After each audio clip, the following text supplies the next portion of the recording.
నమస్తే, welcome to Bharat పంచారా news. BRS BJP పార్టీలపై విరుచుకుపడ్డ ఎమ్మెల్యే మనోహర్ రెడ్డి వికారాబాద్ జిల్లా బషీరాబాద్ మండలంలోని రెడ్డి గన్పూర్ ముద్దంట కంచన్పల్లి తదితర గ్రామాల్లో సోమవారం కాంగ్రెస్ పార్టీ చేవెళ్ల ఎంపీ అభ్యర్థి రంజిత్ రెడ్డికి మద్దతుగా ఎన్నికల ప్రచారం నిర్వహించారు. ఈ సందర్భంగా ఎమ్మెల్యే మనోహర్ రెడ్డి మాట్లాడుతూ బీఆర్ఎస్ పార్టీ చేసిన పాపానికి బిడ్డ జైల్లో ఉందని ఆయన గుర్తు చేశారు. బీజేపీ పార్టీ దేవుని అడ్డం పెట్టుకుని రాజకీయం చేయడం సిగ్గుచేటని అన్నారు. ఇచ్చిన మాట ప్రకారం రాష్ట్రంలో 6 గ్యారంటీ పథకాలను అమలు చేయడం జరుగుతుందని, అందులో 4 పథకాలను అధికారంలో రాగానే అమలు చేయడం జరిగిందని ఆయన గుర్తు చేశారు. పేద బలహీన వర్గాల అభివృద్ధి జరగాలంటే కేవలం కాంగ్రెస్ పార్టీ ద్వారానే అభివృద్ధి జరుగుతుందని ఆయన తెలిపారు. అందుకని ఎంపీ ఎన్నికల్లో రంజిత్ రెడ్డికి భారీ మెజారిటీ ఇవ్వాలని అన్నారు. ఈ కార్యక్రమంలో సీనియర్ కాంగ్రెస్ నాయకులు శంకర్ నాయక్, అజయ్ ప్రసాద్, సత్యనారాయణ రెడ్డి తదితరులు పాల్గొన్నారు. పెద్ద మాటలు మాట్లాడుతూ ఉన్నారట ఊర్లలో. జాగ్రత్త, మీరందరూ కూడా నాకు అధికారం ఇచ్చి 4 నెలలు అవుతా ఉంది. ఈ 4 నెలల్లో మేము ఆ రోజు చెప్పినాం, ఖచ్చితంగా గతంలో ఏదైనా చేసిందంటే కాంగ్రెస్ గవర్నమెంటే చేసింది. ఏదైనా ఇచ్చింది బీద బడుగు బలహీన వర్గాలకు చేసిందంటే కాంగ్రెస్ గవర్నమెంటే ఇచ్చింది. ఈ రోజు కూడా ఇచ్చేది కాంగ్రెస్ గవర్నమెంటే. ఆ రోజు ఇల్లు లేని నిరుపేదలకు ఇల్లు ఇచ్చిందంటే కాంగ్రెస్ గవర్నమెంటే. కొత్త పింఛన్లు ఇచ్చిందంటే కాంగ్రెస్ గవర్నమెంటే. గత 10 సంవత్సరాల నుంచి ఒక ఇల్లు ఇచ్చిన పాపాన పోలేరు, ఒక కొత్త పింఛన్ ఇచ్చినటువంటి పాపాన పోలేరు, ఒక ఉద్యోగం ఇచ్చినటువంటి పాపాన పోలేరు. కానీ ఈ రోజు పెద్ద మాటలు మాట్లాడుతూ ఉన్నారు. మేము మీకందరూ కూడా కాంగ్రెస్ పార్టీని అధికారంలోకి తీసుకురండి, ఖచ్చితంగా 6 గ్యారెంటీలు ఇస్తామని చెప్పినాం. 6 గ్యారెంటీలు ఇచ్చే బాధ్యత ఖచ్చితంగా గౌరవ ముఖ్యమంత్రికి, మా ముఖ్యమంత్రి గారికి ఉంది. మీరందరూ ఓట్లేసి గెలిపించిన ఒక ఎమ్మెల్యేగా నేను బాధ్యత తీసుకొని 6 గ్యారెంటీలు మీ రెడ్డి గణపురం గ్రామంలో గడప గడపకి ఇచ్చే బాధ్యత ఒక ఎమ్మెల్యేగా తీసుకొని మీకు అందరికి ఇస్తానని చెప్పి కూడా వేదిక ద్వారా మీకు అందరికి తెలియజేస్తా ఉన్నాను. సోదరులారా, మీరందరూ కూడా గుర్తించుకోవాలి. ఆ రోజే చెప్పినాం, గతంలో ప్రభుత్వాలు చూసినాం ఎప్పటికీ జిరాక్సులు, దళిత బంధు అని చెప్పి మోసం చేసిండ్రు.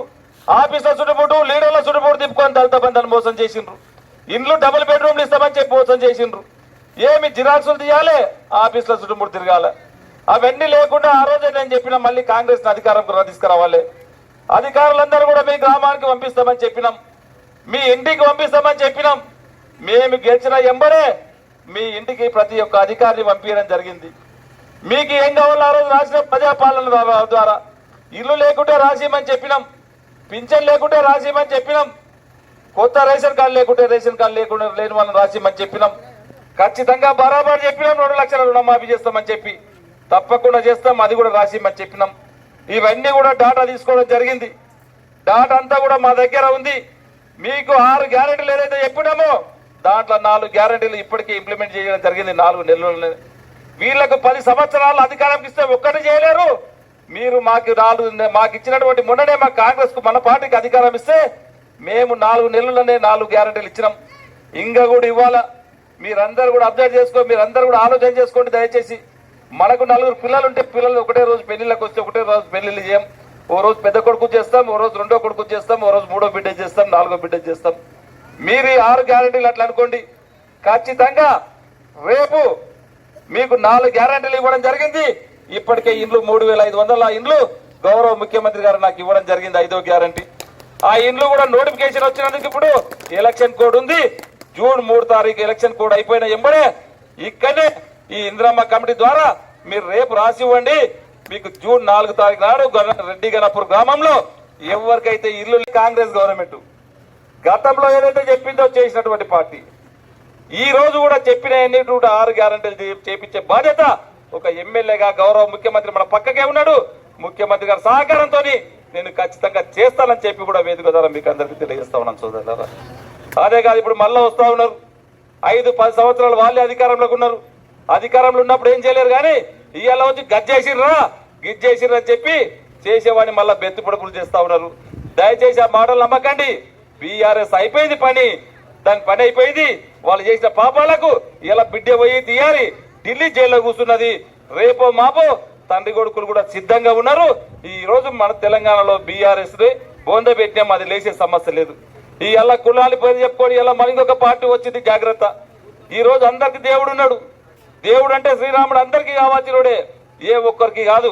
ఈ ఎలా ఎప్పుడే గాని గుడి దేవుడు అనేటోడు గుళ్ళ ఉండాలా, భక్తి అనేది హృదయంలో ఉండాలా. కానీ బీజేపీ వాళ్ళు ఏం చేస్తా ఉన్నారు, దేవుని ఫోటో పెట్టుకొని రోడ్డు మీద కీడ్చి ఓట్లు అడుకుంటా ఉన్నారు. ఇది మంచి సాంప్రదాయం కాదు. మీకు గత 10 సంవత్సరాలు మీకు అధికారం ఇచ్చినాం, మఠమంత్రం కలిసి ప్రధానమంత్రి నరేంద్ర మోడీకి అధికారం ఇచ్చినాం, ప్రధానమంత్రిని చేసినాం. ఆ రోజు 2014లో ఇదే ప్రధానమంత్రి గారు ఏం చెప్పిండ్రు, నాకు ఒక అవకాశం ఇవ్వండి, యువతకు యావత్ భారతదేశంలో సంవత్సరానికి 2 కోట్ల ఉద్యోగాలు ఇస్తానని చెప్పినటువంటి నరేంద్ర మోడీ గారు. మీరందరూ కూడా ఆలోచన చేయాలా, ఎంతమందికి మన పిల్లలకు ఉద్యోగాలు ఇచ్చిండో. ఈ రోజు యువత అక్కడ పోతుందని చెప్తా ఉన్నారు కదా. రేషియో ప్రకారం మన తెలంగాణకు దాదాపు 70 లక్షల ఉద్యోగాలు సంవత్సరానికి రావాల్సింది ఉంది. 10 సంవత్సరాలు అవుతుంది, 7 కోట్ల ఉద్యోగాలు దాదాపు మనకు దాదాపు రావాలా. మన రేషియో ప్రకారం మనకు ఉద్యోగాలు రావాలా. ఎక్కడ ఉండే ఒక్కసారి మనమంతా కూడా ఆలోచన చేసుకోవాల్సిన అవసరం ఉంది. ఇలాంటి కళ్ళబల్లి మాటలు చెప్పి ప్రజలను మబ్బ పెడతా ఉన్నారు. ఆ రోజు మనకంతా కూడా నోట్ల రద్దు రోజు మనకు తెలుసు. మీ అందరికీ కూడా నోట్ల రద్దు అప్పుడు ఏం చెప్పిండు, మీ ఇంప పెట్టిన పైసలు ఉన్నాయి నాకు ఇవ్వండి, కుండలలో దాపెట్టుకున్నటువంటి పైసలు నాకు ఇవ్వండి, ఆ పాత రూపాయలను రద్దు చేసుకుందాం, కొత్తవి తీసుకొద్దాం, శిశు బ్యాంకులు ఉన్నటువంటి నల్లధనాన్ని తెప్పించి ప్రతి అక్క చెల్లెళ్ళ అకౌంట్లలో మీరంతా జన్ధన్ అకౌంట్ తెలుగుండని చెప్పిండు. అకౌంట్లో 15 లక్షలు ఇస్తాను చెప్పిండు. ఎంతమంది అకౌంట్లలో 15 లక్షలు వేసిండో ఒక్కసారి మీరందరూ కూడా ఆలోచన చేయవలసిన అవసరం ఉంది సోదరులారు. ఈ రోజు మళ్ళీ అడుగుతా ఉన్నా నాకు ఓట్లేయండి అని చెప్పి ఫిరేక్ బార్ నేను మళ్ళీ ప్రధానమంత్రిని కావాలని చెప్పిండు. 10 సంవత్సరాలు అధికారంకి ఇస్తే ఏ ఒక్క పని చేసిండో ఒక్కసారి మీరు ఆలోచన చేయాలా.